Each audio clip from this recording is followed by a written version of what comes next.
Right now, somewhere in your head, there's a hole. Not a small one. A 3-year-long one. Your first steps. Your first word. Or the first time you saw your mother's face. All of it happened, and none of it survived.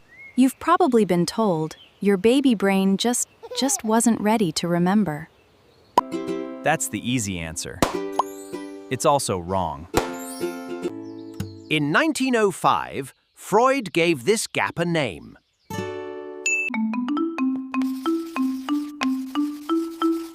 Infantile amnesia. But babies aren't memory blank. In the 1980s, a Rutgers psychologist tied a ribbon from a baby's ankle to a mobile above the crib.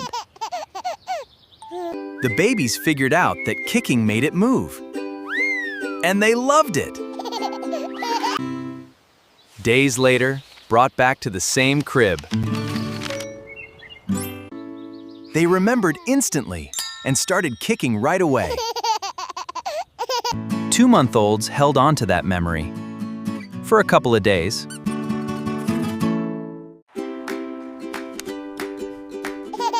Six-month-olds remembered for weeks. So the machinery works. The problem isn't storage, it's what happens after. Memory formation runs through the hippocampus. Working with the prefrontal cortex to file experiences away as things you can replay later. In infants, this connection is still being built. Key regions like the dentate gyrus aren't fully wired until somewhere between ages 2 and 4. But that's only half the story. In 2014, 2 neuroscientists in Toronto had a hypothesis that sounded almost absurd. What if the very process that builds your brain is also what destroys your memories? In the first years of life, your hippocampus is producing new neurons at an extraordinary rate. This is called neurogenesis, and it's essential. Those new brain cells are what wire up the circuits you'll use for the rest of your life. But Jocelyn and Franklin suspected there was a cost.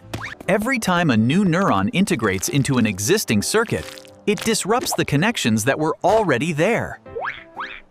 To test this, they ran experiments on mice. When they artificially increased neurogenesis in adult mice, those mice started forgetting things they had previously learned. And when they slowed neurogenesis in infant mice, those infant mice held on to their memories longer than normal. The results, published in the journal Science, pointed to a deeply counterintuitive conclusion.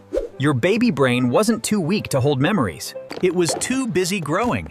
The same explosion of new neurons that built your brain also overwrote the memories stored inside it.